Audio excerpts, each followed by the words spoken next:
యొక్క women's day యొక్క theme ఏంటిదంటే ఈక్వాలిటీ.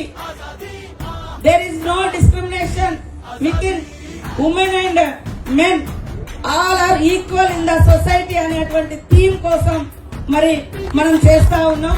సో దయచేసి పోలీస్ వారు కూడా చాలా కృషి చేస్తా ఉన్నారు అమ్మాయిల ఆడవాళ్ళ సేఫ్టీ కోసం. ముగిసిన దారిన ముందడుగేరా, సైన్యం లేని సమరంలో ధైర్యం ఆయుధమై పదరా. ఇది నీ హక్కని అడిగిదే